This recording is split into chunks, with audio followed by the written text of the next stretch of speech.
upon further review Sean McVay putting on masterclass in Rams revival. It's easy to see why the Los Angeles Rams ranked among the feel-good stories of the first half of the NFL season.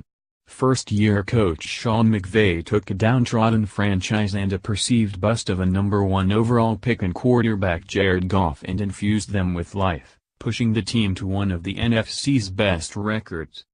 But the true tests awaited in the second half of the year, against the likes of the Minnesota Vikings, New Orleans Saints, and Philadelphia Eagles, as well as a chance to avenge an earlier loss to the Seattle Seahawks.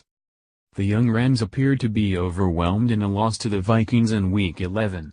But on Sunday, McVay and his staff pulled off possibly their best work yet as they guided the Rams toward a 26-20 validation victory over the Saints, who entered the game as one of the hottest teams in football with an 8-game win streak. McVay already is viewed as one of the favorites for Coach of the Year honors.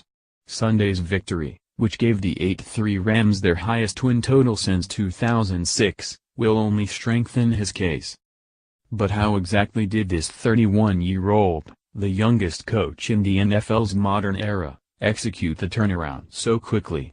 The success stems as much from philosophy as it does X's and O's.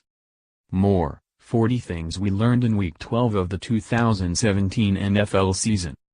More, NFL Week 12 overreactions, 3 NFC South teams in playoffs? More, NFL playoff picture through Week 12 games.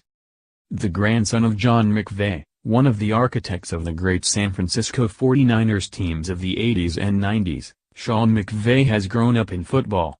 He draws on countless lessons from his grandfather, as well as mentors John Gruden and Mike Shanahan. McVay's assistants say that from the day that he took over, the head coach set out to change the culture of the team. First, he filled his staff with coaches with diverse backgrounds and experience. Then he did his homework on holdover players, finding out which of them to weed out, and then which new pieces to add. From the start of off-season workouts, McVay introduced the team motto of "We, not me" to his players, constantly reminding them of the importance to accountability and commitment to one another. McVay also shared a different daily philosophy or lesson. The assistants would reinforce those ideas throughout meetings and practices. The daily messages have continued throughout the season, day by day, week by week.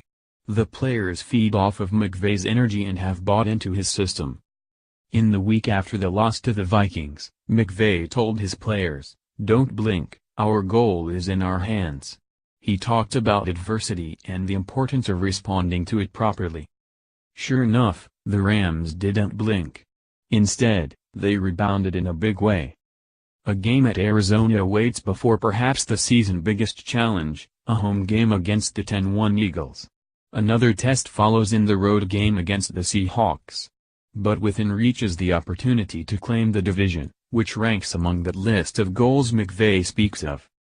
New England Patriots cornerback Stephon Gilmore delivered a clutch play to close out the first half of his team's 35-17 win over Miami on Sunday, and as a whole had one of the better games of his season while limiting Dolphins receiver Devante Parker to just one catch for 5 yards.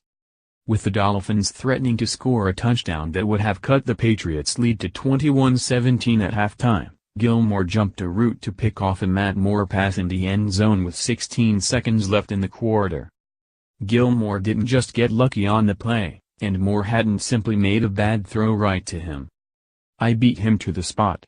I knew the route from film study," Gilmore explained after the game. "They ran the same exact route in the first quarter, just flipped the formation.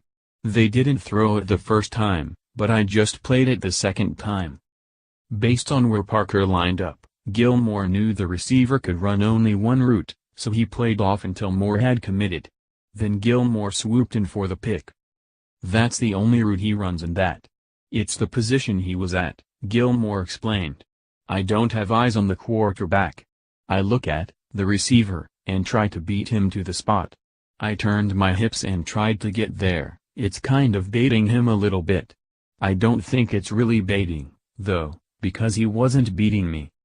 Asked what else he picked up in film study that helped him limit Parker. Usually Miami's deep threat, Gilmore said. I was pressing him the whole time and he couldn't get off the press.